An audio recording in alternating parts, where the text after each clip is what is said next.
Dengan mempelajari Sirah Nabawiyah, maka makin menambah kecintaan kepadanya. Semoga yang subscribe juga dimudahkan jalannya menuju surga. Silahkan tekan tombol like supaya postingan ini semakin tersebar. Dan tulis doa serta hajat pemirsa di kolom komentar. Semoga semakin banyak yang mengaminkan, maka semakin cepat terkabul. Nabi Sulaiman alaihi salam adalah manusia terkaya sepanjang sejarah kehidupan manusia di muka bumi.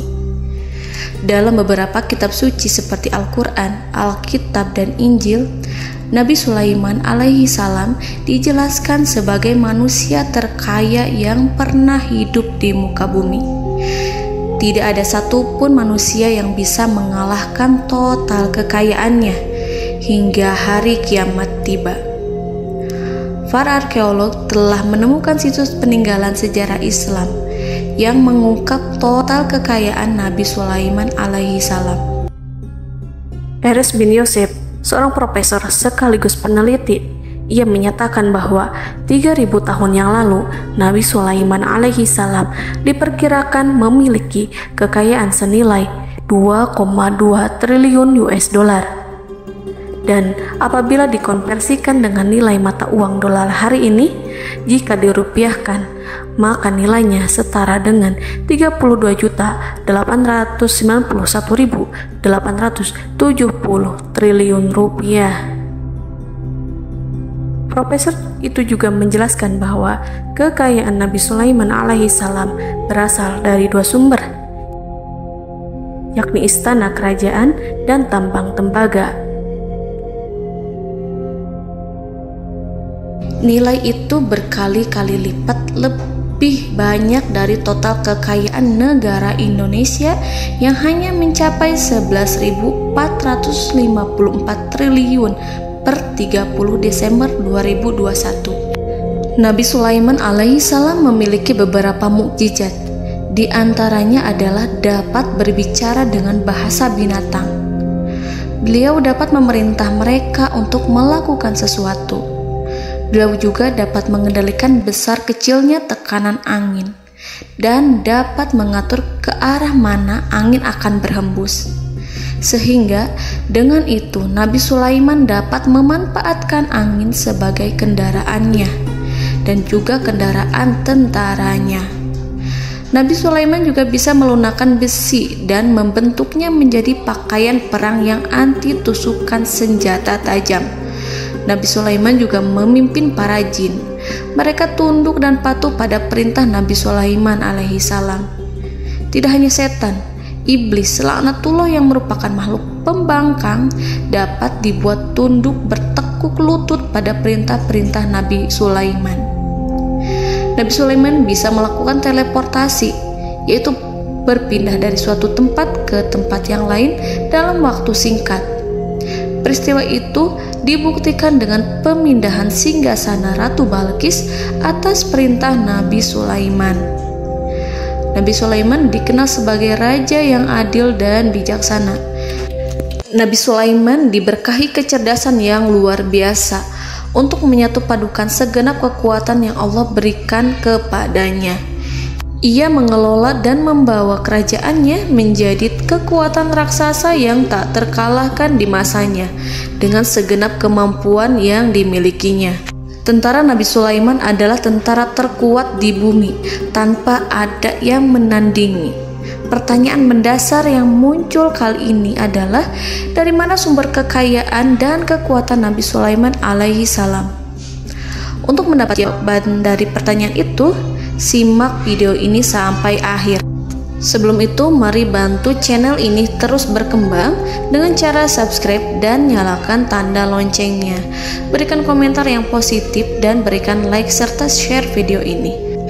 Bismillahirrahmanirrahim. Sungguh kami benar-benar telah menganugerahkan ilmu kepada Daud dan Sulaiman. Keduanya berkata, segala puji bagi Allah yang melebihkan kami dari kebanyakan hamba-hambanya yang mukmin. Sulaiman telah mewarisi Daud dan dia berkata, wahai manusia, kami telah diajari untuk memahami bahasa burung dan kami dianugerahi segala sesuatu. Sesungguhnya semua ini benar-benar karunia yang nyata. Quran Surat An-Naml ayat 15-16. Saudara-saudaraku yang dirahmati Allah, pada ayat di atas disebutkan bahwa Sulaiman telah mewarisi Daud. Nabi Sulaiman mewarisi Nabi Daud dalam sisi kenabian dan kekuasaan, bukan mewarisi harta, karena para nabi tidak mewariskan harta. Sebab sepeninggalan mereka, harta para nabi menjadi sedekah bagi orang-orang yang ada di sekitarnya, yaitu orang-orang fakir dan orang-orang yang membutuhkan. Dan harta para nabi tidak dikhususkan bagi kalangan keluarganya. Rasulullah Shallallahu Alaihi Wasallam bersabda, "Kami para nabi tidak mewariskan." Nabi Sulaiman mewarisi kenabian dari Nabi Daud. Ini adalah hal yang jelas. Allah telah memilihnya sebagai nabi dari Bani Israel. Begitu juga Allah telah memberinya kekuasaan kerajaan sehingga ia menjadi pemimpin Bani Israel. Barangkali sesuatu yang paling penting yang diwarisi oleh Nabi Sulaiman dari Nabi Daud adalah tradisi militer. Kemajuan militer yang dahsyat telah berpindah kepada Nabi Sulaiman. Nabi Daud sebenarnya adalah seorang pengembala kambing yang sangat miskin, tetapi seiring dengan perjalanan waktu, ia menjadi komandan pasukan tiada tanding. Nabi Daud alaihi salam mengetahui bahwa kekuatan hakiki yang mengatur alam semesta adalah kekuatan Allah. Ketika Nabi Daud mengelurkan tangannya dan memegang potongan batu, lalu beliau melemparkannya dengan ketepel ke arah Jalut, kepala Jalut retak dan ambruk menghantam tanah. Ini sebagai bentuk demonstrasi kekuatan darinya. Kehadiran Nabi Daud mengubah pasukan Bani Israel, di mana mereka sebelumnya lari jika berhadapan dengan musuh. Maka kini keberadaan mereka mulai diperhitungkan di masa hidupnya. Nabi Daud mengalami peperangan yang sangat banyak, tapi Al-Quran tidak menceritakan secara terperinci. Hal itu dikarenakan karena Al-Quran adalah kitab dakwah di jalan Allah, bukan kitab sejarah. Al-Quran hanya menceritakan di dalam Al-Quran surat Shad ayat 20, "Dan kami kuatkan kerajaannya, kerajaan Daud." Ayat tersebut berarti bahwa Nabi Daud belum terkalahkan dalam peperangan yang diikutinya. Di samping dukungan yang Allah berikan kepadanya, juga pasukan dan rakyatnya, di mana mereka adalah orang-orang yang bertauhid, menyerahkan diri kepada Allah. Allah Subhanahu wa Ta'ala mengajarkan kepada Nabi Daud hal-hal yang menjadikan pasukannya memiliki keistimewaan yang dengannya mereka dapat mengalahkan pasukan-pasukan lain, pasukan-pasukan besar yang ada di bumi pada saat itu. Allah Subhanahu wa Ta'ala berfirman dalam surat Saba ayat 10, "Dan kami telah melunakkan besi untuknya." Baju besi mungkin akan menjadi masalah dalam benak kita. Ketika orang-orang yang berperang, baju besi cukup mengganggu gerakan mereka. Kita bisa membayangkan ketika ada dua orang berperang, salah satu dapat bergerak bebas, sementara yang lainnya tidak leluasa bergerak karena tertahan dengan pakaiannya.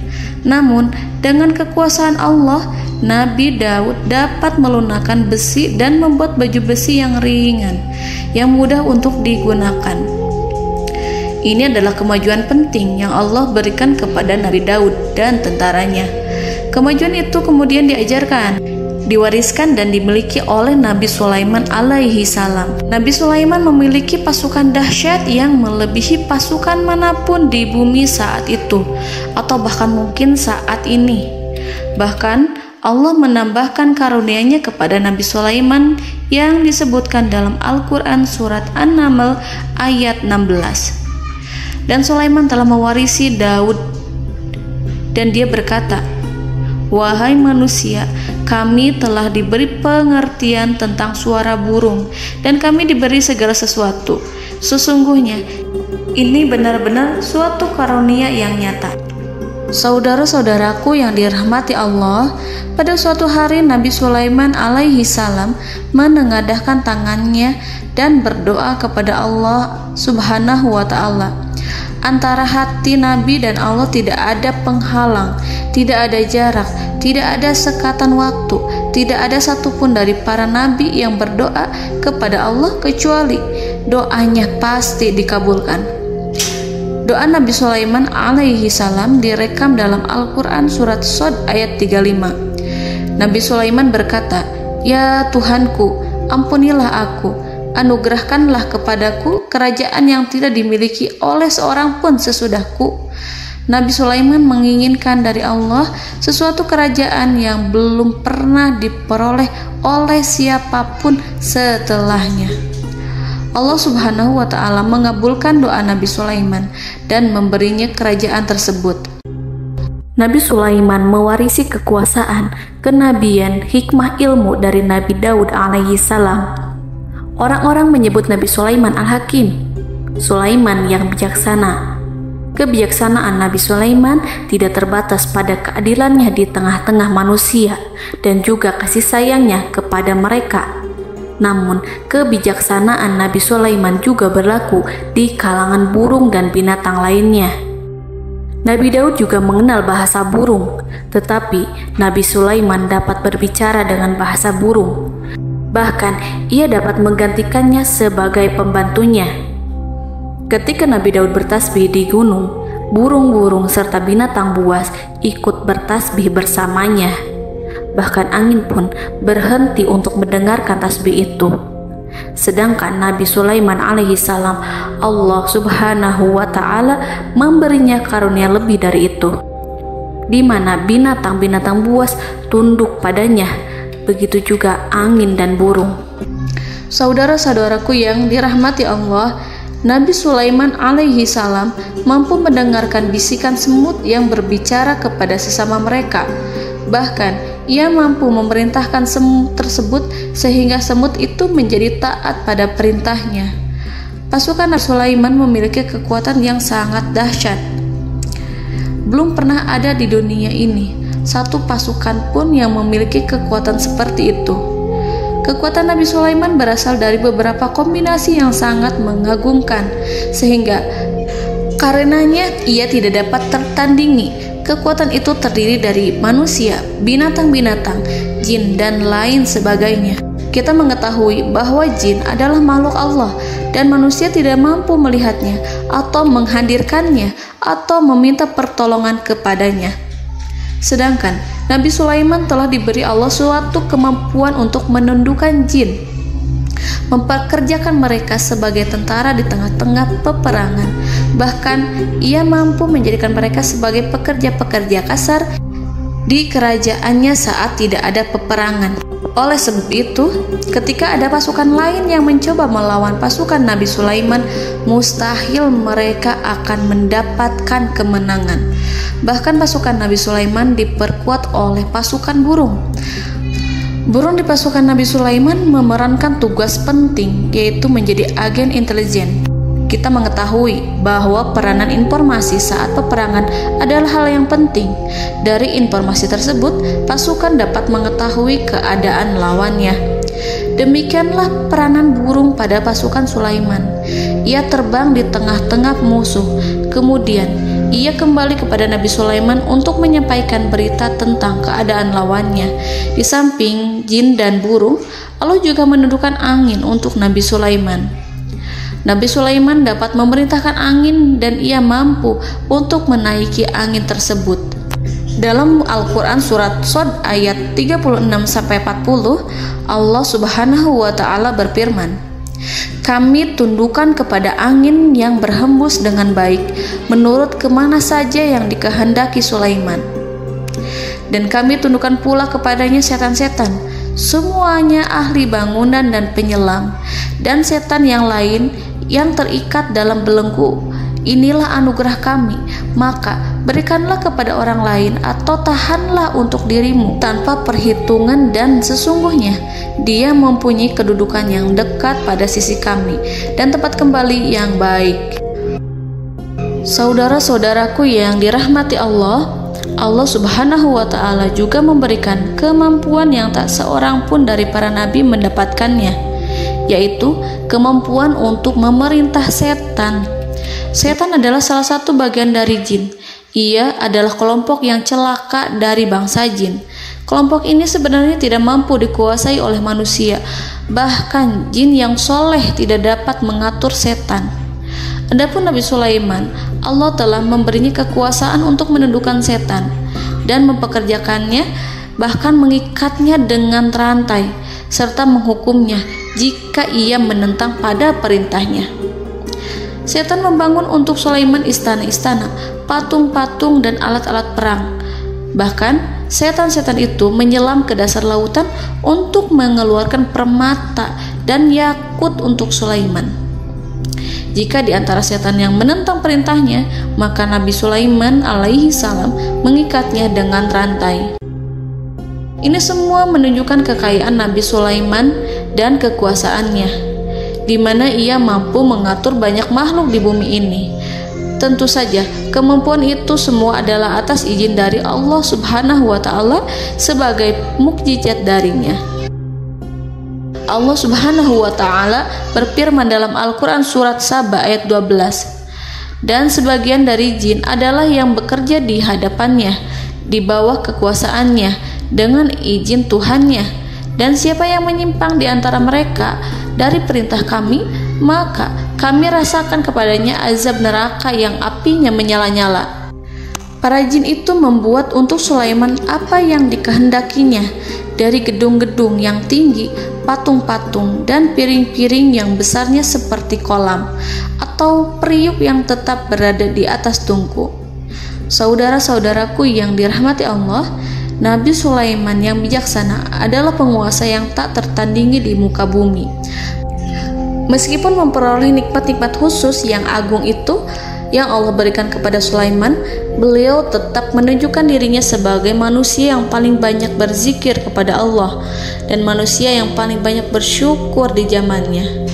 Saudara-saudaraku yang dirahmati Allah, sebagaimana Allah Subhanahu wa Ta'ala memberikan nikmat kepada ayahnya Nabi Daud alaihi salam, di mana ia mampu melunakkan besi, dan Allah mengajarinya bagaimana cara mencairkan besi, maka Nabi Sulaiman alaihi salam dapat memanfaatkan tembaga yang cair untuk peperangan.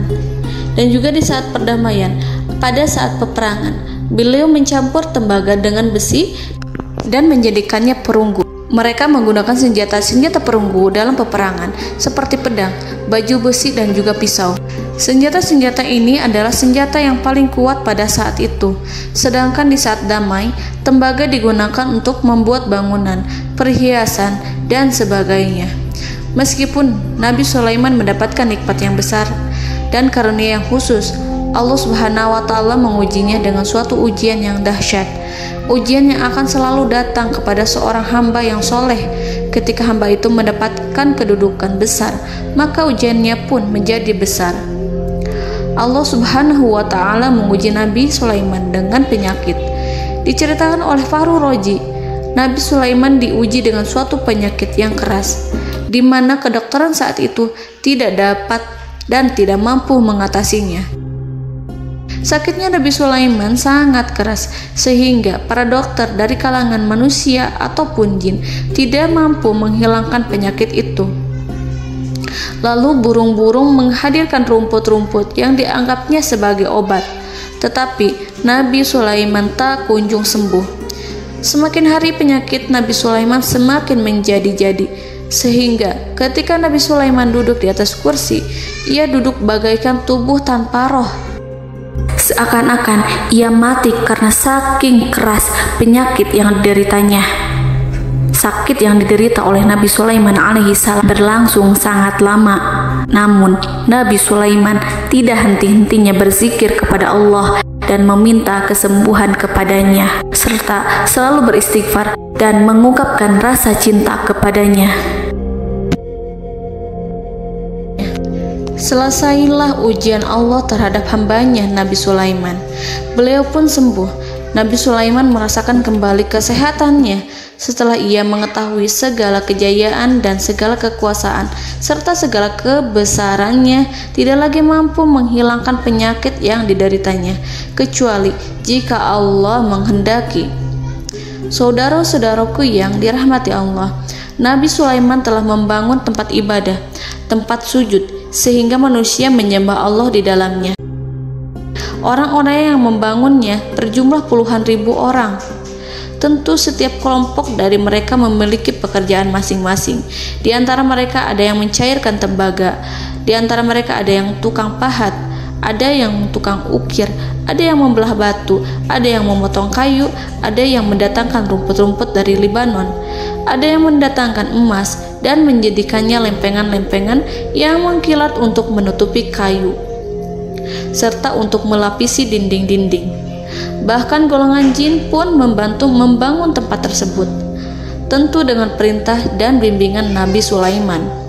Mereka membuat patung-patung yang besar, membuat bejana yang besar untuk tempat makan para tentara dan pekerja, yaitu bejana seperti gunung. Karena saking berat dan besarnya, mereka juga membuat tempat-tempat minum yang besarnya seperti kolam.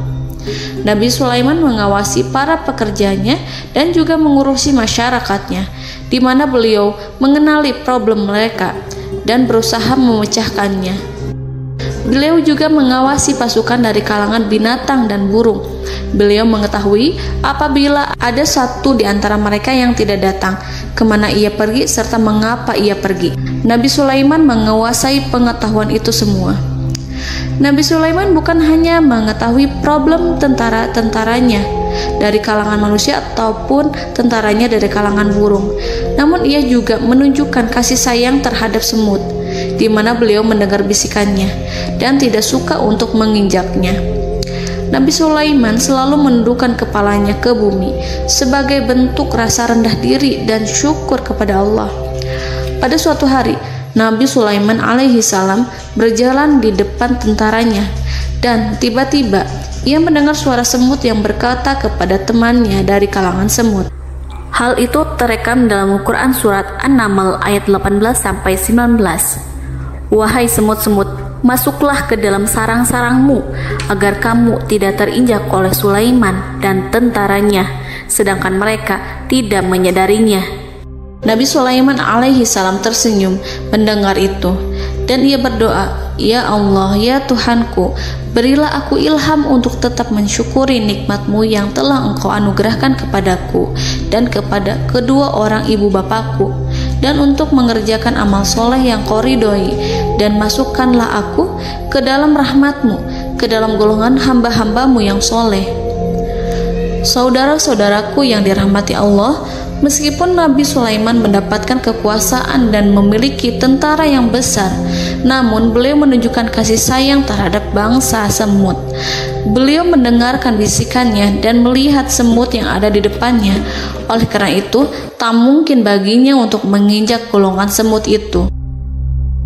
Nabi Sulaiman bersyukur kepada Allah telah memberinya nikmat, yaitu nikmat rahmat dan kasih sayang. Di samping itu, Nabi Sulaiman alaihi salam adalah orang paling kaya di dunia. Istananya terbuat dari kayu gaharu yang memiliki wangi harum. Istananya terbuat dari emas yang terkadang dari kristal. Beliau juga memiliki kursi besar yang terbuat dari emas dan permata. Istana Nabi Sulaiman merupakan istana yang paling besar di dunia. Nabi Sulaiman menggunakan pakaian dari emas dan permata. Meskipun demikian, Nabi Sulaiman tetap menunjukkan sebagai hamba yang berserah diri dan rendah diri di hadapan Allah Subhanahu wa Ta'ala. Nabi Sulaiman yang merendahkan diri di hadapan Allah, ia selalu sujud kepada Allah, sebagaimana ayahnya yang selalu bertasbih pada Allah. Nabi Sulaiman selalu melantunkan lagu-lagu cinta ilahi dan hanya memuji Allah Subhanahu wa Ta'ala. Pada suatu hari, Nabi Sulaiman alaihi salam mengeluarkan perintah kepada pasukannya untuk bersiap-siap. Kemudian, Nabi Sulaiman keluar dan memeriksa pasukannya satu demi satu. Kelompok yang pertama adalah kelompok manusia. Nabi Sulaiman memperhatikan kesiapan mereka. Lalu Nabi Sulaiman mengeluarkan perintah-perintah kepada mereka. Kemudian Nabi Sulaiman memeriksa kelompok jin dan menyampaikan perintahnya kepada mereka. Beliau memenjarakan jin yang tampak bermalas-malasan saat bekerja. Lalu beliau memeriksa binatang dan berkata kepada mereka, apakah mereka sudah makan dengan baik? Apakah mereka tidur dengan nyenyak? Apakah ada yang mengadu pada mereka, misalkan karena penyediaan makanan yang tidak layak? Apakah ada di sana yang sakit dan lain sebagainya? Ketika Nabi Sulaiman merasa puas dengan semuanya, Nabi Sulaiman memasuki tenda tempat berkumpulnya para burung. Nabi Sulaiman alaihi salam kemudian memasuki tenda tersebut, mengamati keadaan di sekitarnya, sehingga beliau mengetahui bahwa ada satu burung yang tidak hadir, yaitu burung hudhud. Mengapa aku tidak melihat burung hudhud?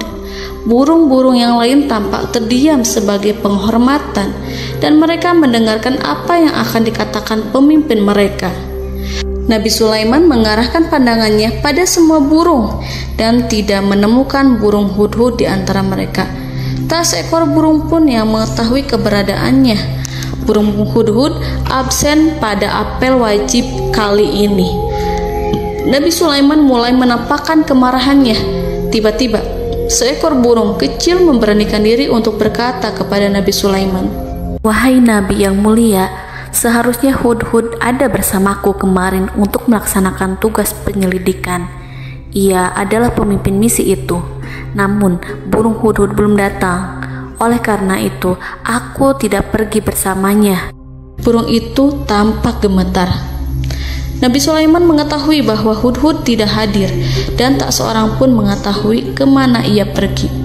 Burung hudhud pergi tanpa izin terlebih dahulu. Dalam keadaan marah, Nabi Sulaiman berkata, "Sungguh aku benar-benar akan mengazabnya dengan azab yang sangat keras atau benar-benar menyembelihnya, kecuali jika ia benar-benar datang kepadaku dengan alasan yang jelas." Kawanan burung-burung mengetahui bahwa Nabi Sulaiman sedang marah dan telah menetapkan untuk menyiksa burung hudhud atau menyembelihnya atau justru memaafkannya dengan syarat ia datang dengan membawa alasan yang dapat menyelamatkannya, atau dengan kata lain, burung hudhud dapat memastikan bahwa ia melaksanakan tugas yang penting. Nabi Sulaiman menunjukkan kemarahan yang besar sehingga siapapun akan merasa takut kepada Nabi Sulaiman yang marah. Nabi Sulaiman kemudian pergi dari tempat burung tersebut. Nabi Sulaiman masih memikirkan keadaan burung hudhud. Seharusnya burung hudhud menjadi bagian penting dari badan intelijen. Apakah ia pergi untuk menyingkap suatu, atau apakah ia pergi hanya untuk bermain-main? Nabi Sulaiman telah memperhatikan dan mengetahui bahwa burung hudhud adalah seekor burung yang cerdik dan juga fasih berbicara. Terkadang Nabi Sulaiman mendapati burung hudhud sedang bermain-main dan menunda-nunda pekerjaannya. Namun ketika Nabi Sulaiman melihatnya, burung hudhud memahami bahwa perbuatannya tidak benar. Oleh karena itu, ia tidak boleh menyampur adukan antara waktu serius dan waktu bermain. Tidak lama setelah itu, burung hudhud tiba di tempat para burung. Burung-burung yang lain berkata kepadanya, "Wahai hudhud, pergilah engkau ke tempat Nabi Sulaiman. Jika ia mengetahui bahwa engkau telah sampai, jiwamu benar-benar terancam."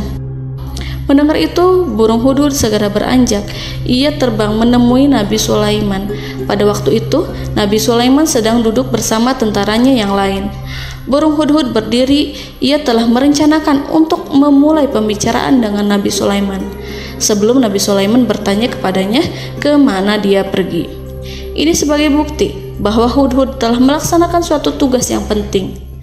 Dalam Al-Quran Surat An-Naml ayat 22, burung hudhud berbicara, "Aku telah mengetahui sesuatu yang kamu belum mengetahuinya, dan kubawa kepadamu dari negeri Saba suatu berita penting yang diyakini seakan-akan burung hudhud hendak berkata, 'Aku adalah hudhud yang miskin, tapi aku mengetahui apa yang tidak engkau ketahui, dan aku telah datang kepadamu dari kerajaan Saba dengan membawa berita yang sangat penting.'" Nabi Sulaiman tampak terdiam menunggu hudhud menyelesaikan kisahnya. Dalam surat An-Naml ayat 23-24, burung hudhud berkata, Sesungguhnya aku menjumpai seorang wanita yang memerintah mereka. Dia dianugerahi segala sesuatu serta mempunyai singgasana yang besar. Aku mendapati dia dan kaumnya menyembah matahari selain Allah. Dan setan-setan telah menjadikan mereka memandang indah perbuatan-perbuatan mereka, lalu menghalangi mereka dari jalan Allah, sehingga mereka tidak mendapat petunjuk. Burung hudhud diam. Nabi Sulaiman merasa bahwa hudhud menunjukkan kepasihan lisannya. Nabi Sulaiman berkata dalam Quran surat An-Naml ayat 27 sambil menunjukkan senyum manisnya. Nabi Sulaiman berkata, "Akan kami lihat apakah kamu benar wahai hudhud, ataukah kamu termasuk orang-orang yang berdusta." Seakan-akan burung hudhud ingin mengatakan, "Aku tidak berbohong, wahai Nabi yang mulia." Namun diamnya Sulaiman membuat takut sehingga burung hudhud terdiam. Nabi Sulaiman terdiam karena berpikir, lalu ia memutuskan sesuatu setelah itu. Beliau melihat kepada lainnya dan meminta secari kertas.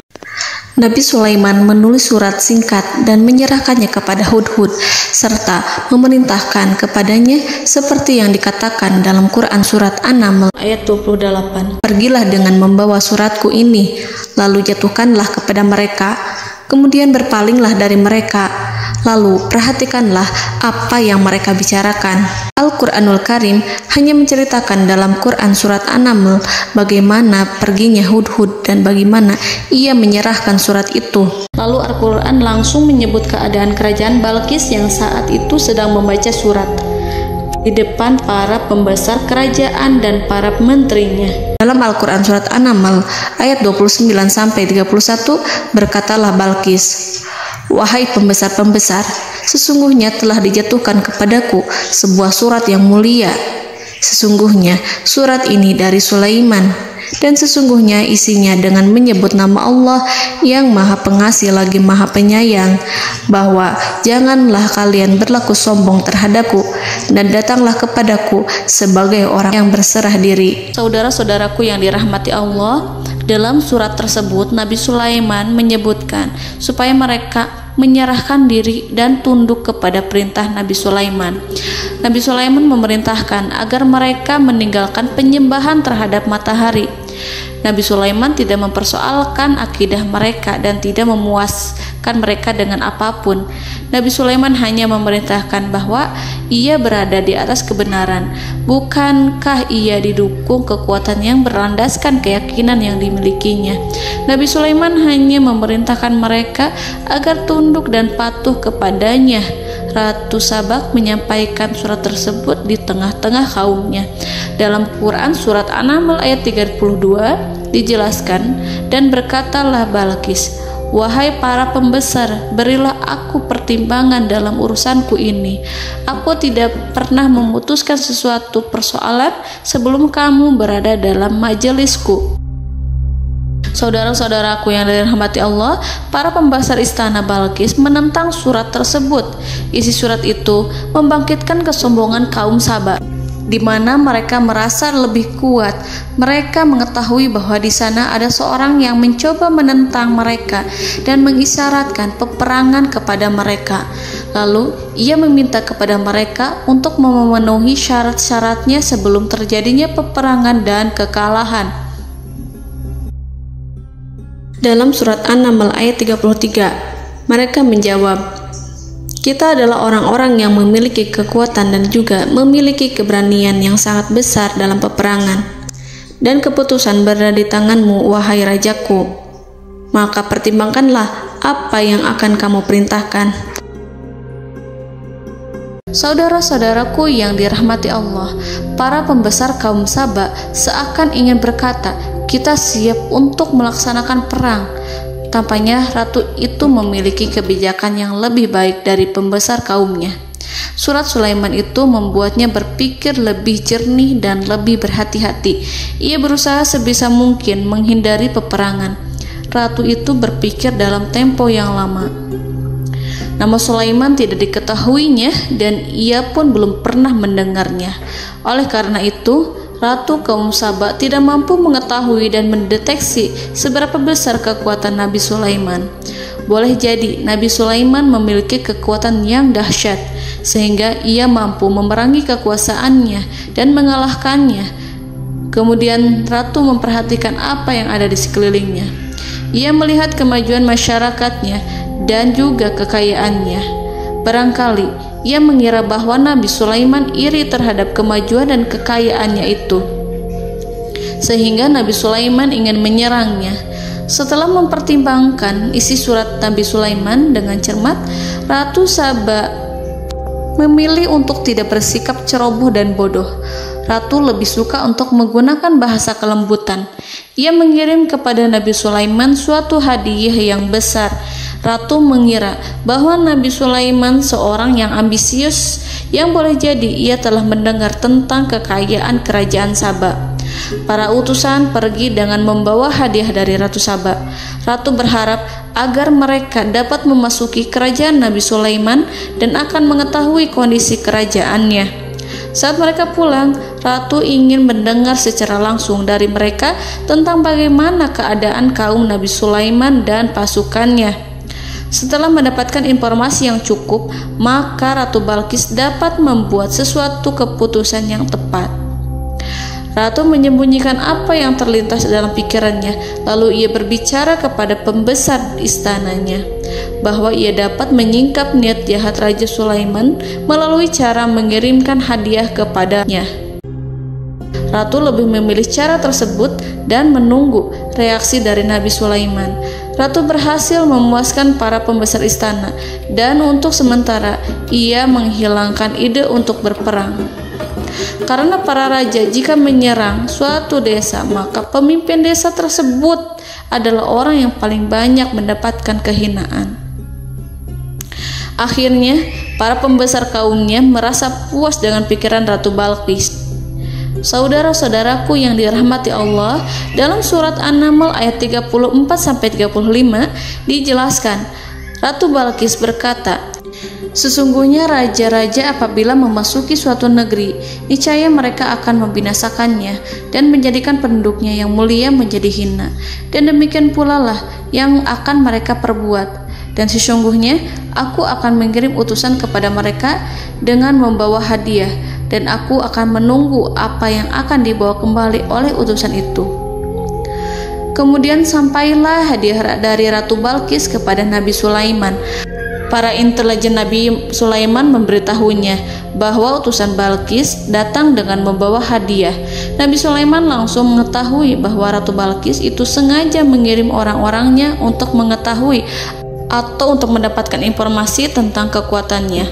Lalu setelah itu ia akan mengambil keputusan atau mengambil sikap kepada kerajaan Sulaiman. Nabi Sulaiman segera memanggil semua pasukannya untuk berkumpul.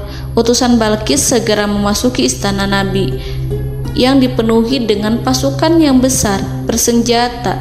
Melihat itu, utusan Ratu Balqis tercengang dan terkejut ketika mereka melihat kekayaan yang mereka bawa tidak ada apa-apanya dibandingkan dengan kerajaan Nabi Sulaiman. Hadiah mereka tampak tidak berarti. Emas yang mereka bawa tampak tidak memiliki makna saat mereka memasuki istana Nabi Sulaiman yang terbuat dari kayu-kayu pohon gaharu yang mengeluarkan bau yang harum serta dihiasi dengan emas permata. Para utusan Ratu Balqis berdiri bersama Nabi Sulaiman dan menyaksikan bagaimana Nabi Sulaiman mengendalikan pasukannya.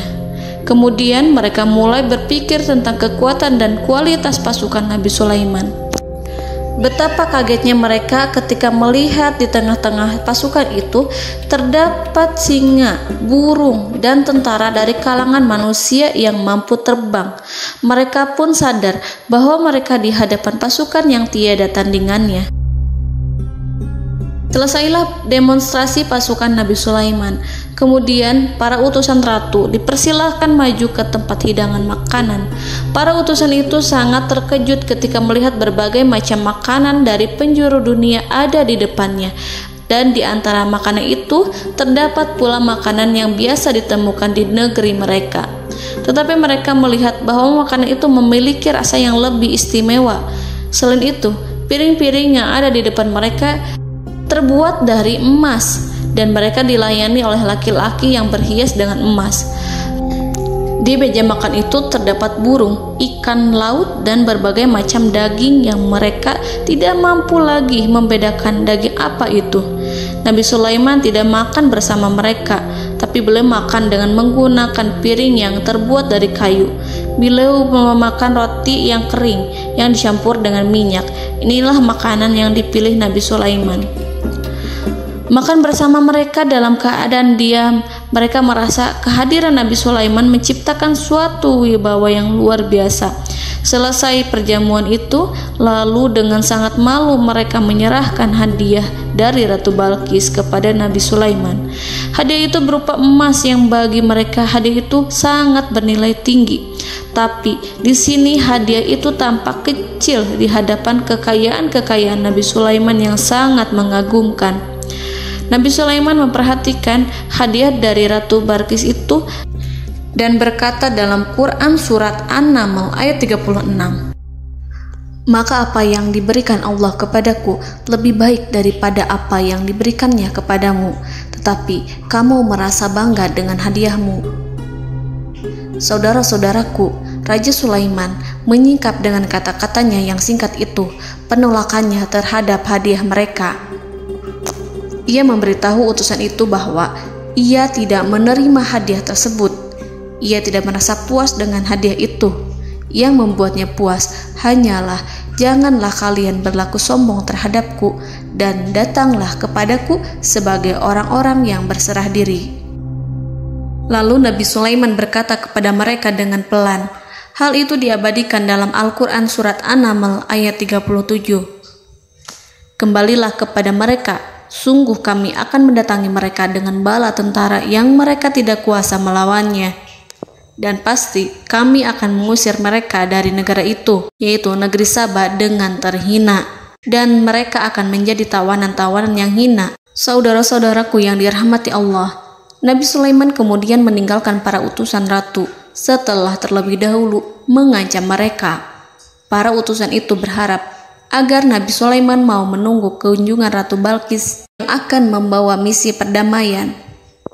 Akhirnya, sampailah para utusan Ratu Balqis ke negeri Saba. Mereka segera menuju istana sang ratu. Mereka memberitahu bahwa negeri mereka ada di ujung tanduk. Mereka menceritakan kepada ratu tentang kekuatan Nabi Sulaiman dan tidak mungkin bagi mereka mampu melawannya.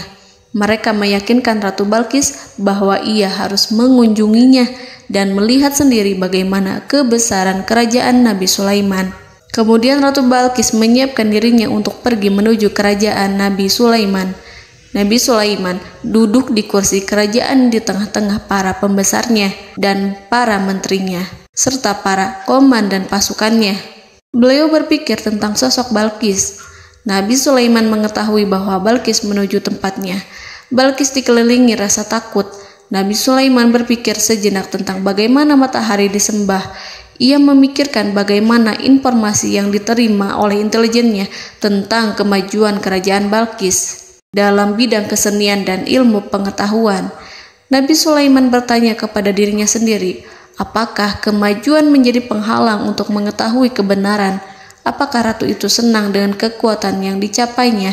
Dan ia membayangkan bahwa kekuatannya adalah segalanya. Dengan kemajuan yang dimilikinya, Nabi Sulaiman ingin membuat kejutan agar ratu mengetahui bahwa Islam yang diyakini oleh Nabi Sulaiman adalah satu-satunya yang mampu mendatangkan kemajuan dan kekuatan yang hakiki, sehingga ia dapat membandingkan antara keyakinannya dalam menyembah matahari beserta kemajuan yang dicapainya dengan keyakinan Nabi Sulaiman beserta kemajuan yang diraihnya. Saudara-saudaraku yang dirahmati Allah, para mata-mata Nabi Sulaiman telah memberitahunya bahwa hal yang sangat disegani dan dikagumi oleh kaum Balqis adalah kerajaan Saba, yaitu singgasana Ratu Balqis. Singgasana itu terbuat dari emas dan batu delima. Singgasana tersebut dijaga oleh penjaga yang sangat disiplin, di mana mereka tidak pernah lalai sedikit pun. Oleh karena itu, sangat tepat apabila Nabi Sulaiman menghadirkan singgasananya di sini, di kerajaannya. sehingga ketika ratu tiba, maka ia dapat duduk di atasnya. Nabi Sulaiman ingin membuat kejutan kepadanya dan menunjukkan bahwa kemampuannya tersebut yang berlandaskan pada keislaman. Nabi Sulaiman melakukan yang demikian itu dengan harapan agar si ratu tunduk kepadanya. Ide itu terlintas dalam diri Nabi Sulaiman. Lalu ia mengangkat kepalanya dan menoleh kepada anak buahnya. Hal itu diabadikan dalam Quran Surat An-Naml ayat 38. Wahai para pembesar, siapakah di antara kamu sekalian yang sanggup membawa singgasananya kepadaku sebelum mereka datang kepadaku sebagai orang-orang yang berserah diri?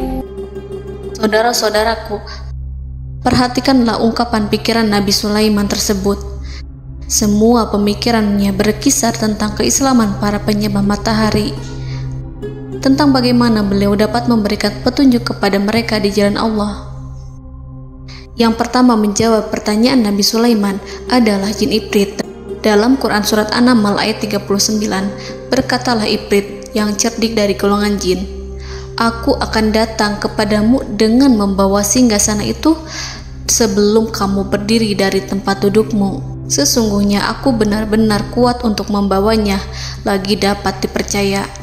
Nabi Sulaiman berdiri dari tempat duduknya. Setelah 1 jam atau 2 jam, jin itu berjanji kepadanya untuk menghadirkan singgasana Balkis. Sebelum itu, istana Nabi Sulaiman di Palestina, sedangkan istana Balkis terletak di Yaman.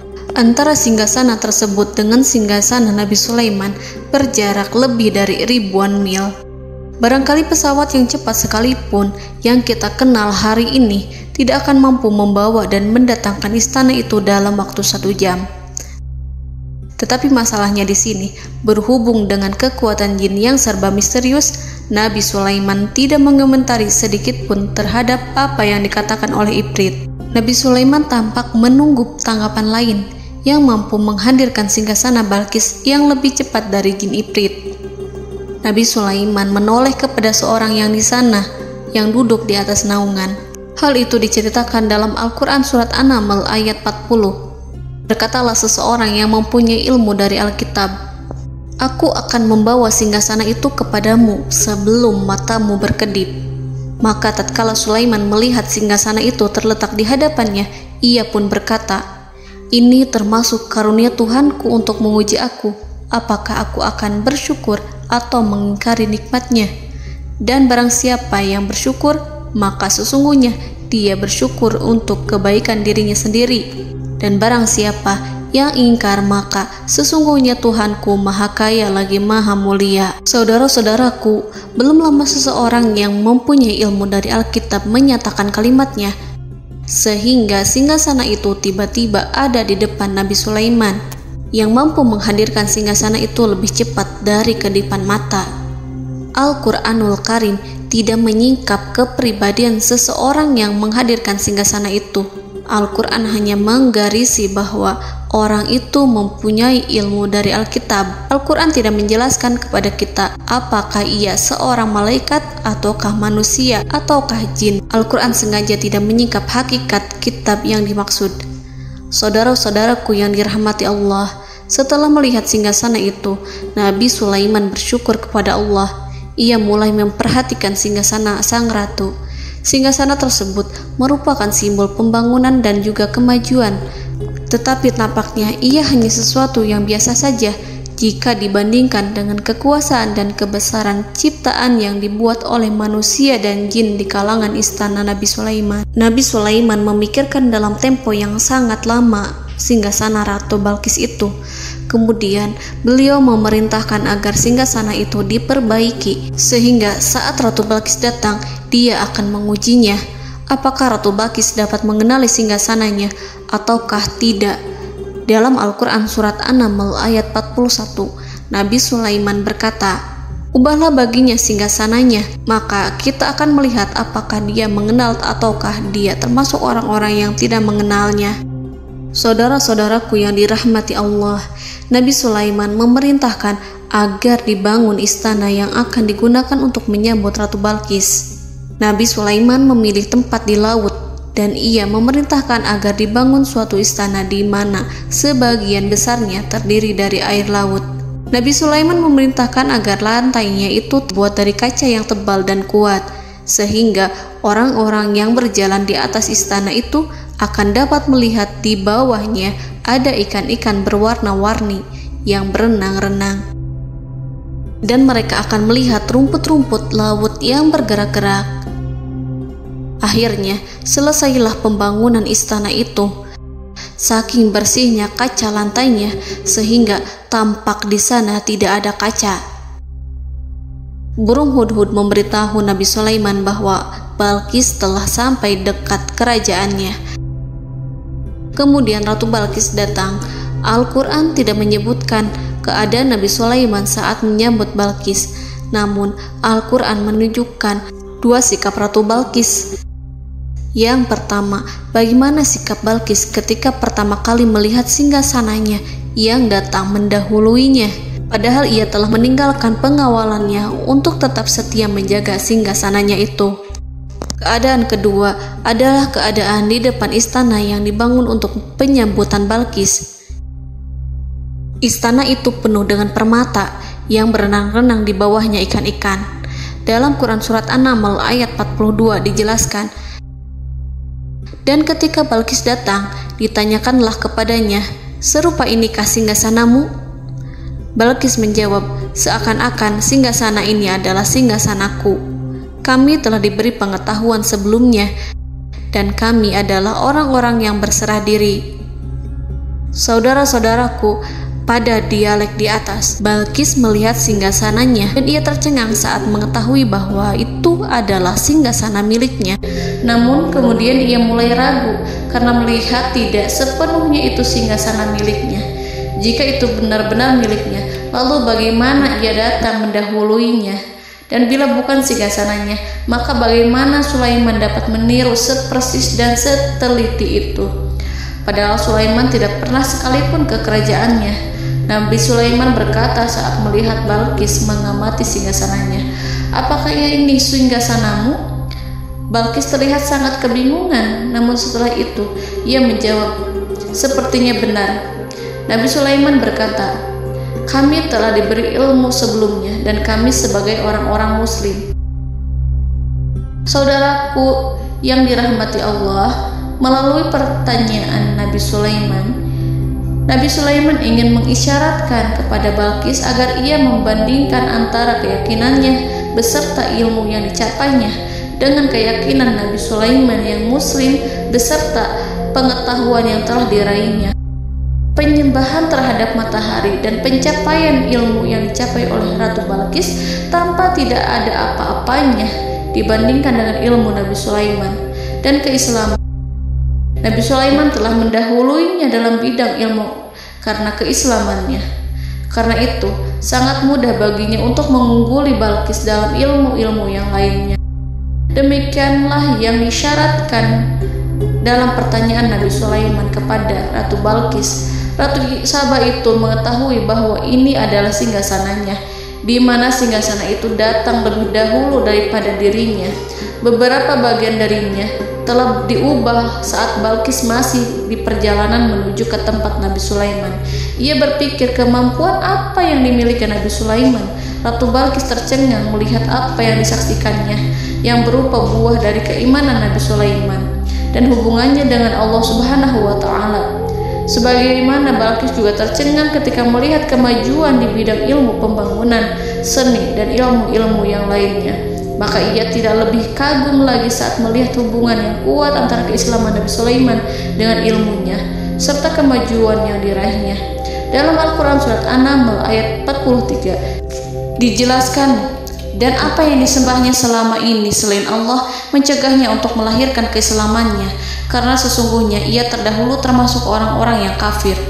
Saudara-saudaraku yang dirahmati Allah, berguncanglah dalam benak Balqis ribuan hal ketika melihat keyakinan kaumnya runtuh di hadapan Nabi Sulaiman.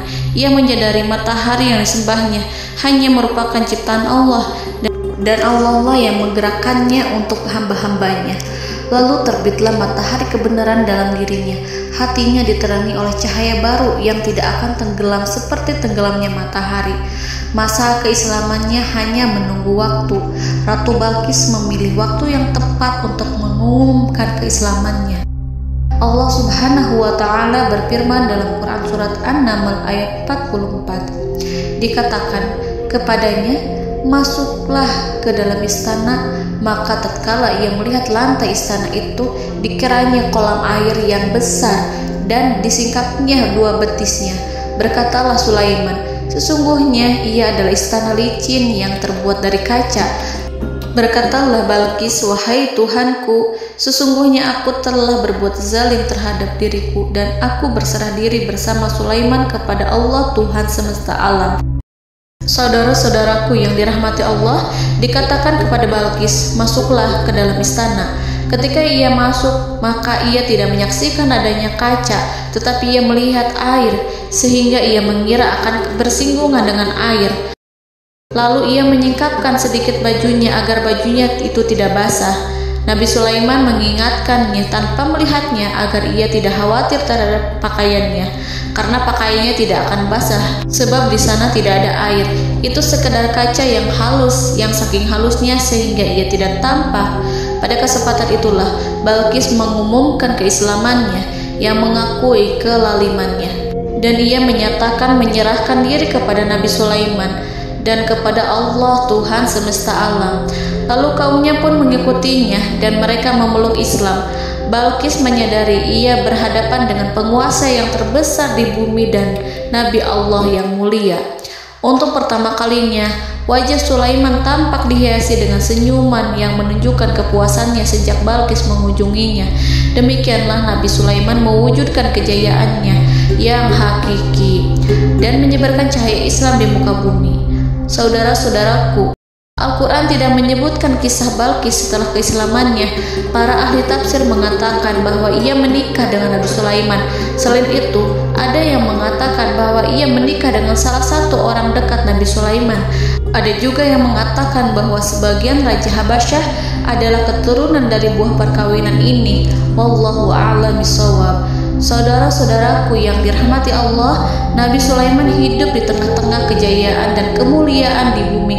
Kemudian Allah menetapkan kematian untuknya, sebagaimana kehidupan Sulaiman berada di puncak kemuliaan dan kejayaan yang penuh dengan keajaiban yang luar biasa, maka kematiannya pun merupakan tanda-tanda kebesaran Allah yang penuh dengan keajaiban. Demikianlah bahwa kematiannya sesuai dengan kehidupannya, sesuai dengan kejayaannya.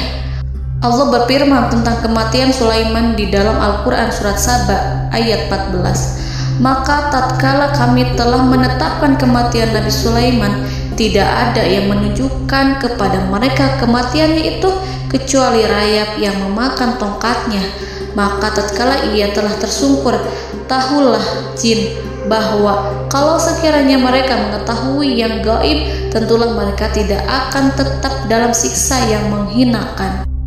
Saudara-saudaraku, kemampuan Nabi Sulaiman untuk menundukkan jin dan mempekerjakan mereka serta hubungan mereka dengan semua itu menimbulkan fitnah di tengah-tengah manusia dalam hal tertentu. Kematian Nabi Sulaiman merupakan batasan jawaban terhadap fitnah ini. Kami tidak mengetahui siapa yang mengklaim bahwa jin mengetahui hal yang gaib. Apakah itu setan yang terkutuk, atau jin yang bodoh, atau manusia yang tertipu? Kami tidak mengetahui siapa yang bertanggung jawab terhadap tersebarnya isu yang keliru ini. Yang kita ketahui adalah bahwa hal tersebut adalah mempengaruhi sebagian manusia dan jin. Barangkali manusia berkata kepada diri mereka, selama jin melakukan perbuatan yang luar biasa ini, maka apa gerangan yang menjadikan mereka tidak mengetahui hal yang gaib itu? Manusia itu lupa bahwa kunci kegaiban berada di tangan Allah. Masalah ilmu gaib tidak akan mampu dikuasai oleh jin dan manusia. Hanya Dia yang mengetahuinya, dan manusia diberitahu hanya sedikit sekali. Saudara-saudaraku yang dirahmati Allah, seakan-akan Allah telah merencanakan bahwa kematian Sulaiman bertujuan untuk menghancurkan pemikiran itu, yaitu pemikiran bahwa jin mengetahui hal-hal yang gaib. Jin bekerja untuk Nabi Sulaiman selama beliau hidup, dan tatkala beliau meninggal, maka tugas mereka menjadi bebas. Nabi Sulaiman meninggal tanpa diketahui oleh jin, sehingga mereka tetap bekerja untuk mereka, tetap mengabdi kepada Sulaiman. Seandainya mereka mengetahui hal yang gaib, niscaya mereka tidak akan meneruskan pekerjaan mereka. Saudara-saudaraku, pada suatu hari Nabi Sulaiman memasuki mihrabnya untuk itikaf ibadah dan beribadah kepada Allah. Tak seorang pun yang berani mengganggu khalwatnya. Mihrab Sulaiman terletak di puncak gunung dan dindingnya terbuat dari permata. Pada suatu hari, Nabi Sulaiman duduk bersandar pada tongkatnya dan ia tampak tenggelam dalam tafakur. Beliau berzikir pada Allah hingga rasa kantuk menguasainya. Lalu setelah itu malaikat maut menemuinya. Nabi Sulaiman pun meninggal. Beliau bersandar kepada tongkatnya. Jin melihatnya dan mengira bahwa beliau sedang sholat, sehingga mereka pun terus melanjutkan pekerjaannya. Berlalulah hari demi hari yang panjang. Datanglah rayap, yaitu semut kecil yang memakan kayu. Hewan itu mulai memakan tongkat Nabi Sulaiman. Rayap itu tampak lapar. Sebagian dari tongkat Nabi Sulaiman dimakan beberapa hari oleh rayap itu. Ketika yang dimakannya semakin bertambah, maka tongkat itu pun menjadi rusak dan kemudian jatuh dari tangan Nabi Sulaiman alaihi salam. Tubuh mulia itu kehilangan keseimbangan dan kemudian jatuh terhempas di bumi. Tatkala tubuh suci itu tersungkur, maka manusia segera menuju ke arahnya. Mereka menyadari dan mengetahui bahwa Nabi Sulaiman telah meninggal dalam waktu yang lama. Jin menyadari bahwa mereka tidak mengetahui hal yang gaib, dan manusia pun mengetahui hakikat ini. Seandainya jin mengetahui hal yang gaib, niscaya ia tidak akan meneruskan siksa yang hina. Mereka tidak akan bekerja kepada Sulaiman. Demikianlah Nabi Sulaiman alaihi salam meninggal dalam keadaan duduk dan sholat di mihrabnya. Lalu berita itu tersebar bagaikan api di bumi. Manusia, burung, dan binatang buas mengantarkan jenazah Nabi Sulaiman. Sekawanan burung tampak sedih dan menangis. Semua makhluk bersedih. Akhirnya tak seorang pun mengetahui bahasa burung di bumi. Meninggallah seorang yang memahami pembicaraan burung, binatang-binatang, jin, dan lain sebagainya. Burung-burung itu berkata, betapa beratnya kehidupan di tengah orang-orang yang tidak mengetahui pembicaraan kita. Allahu a'lam.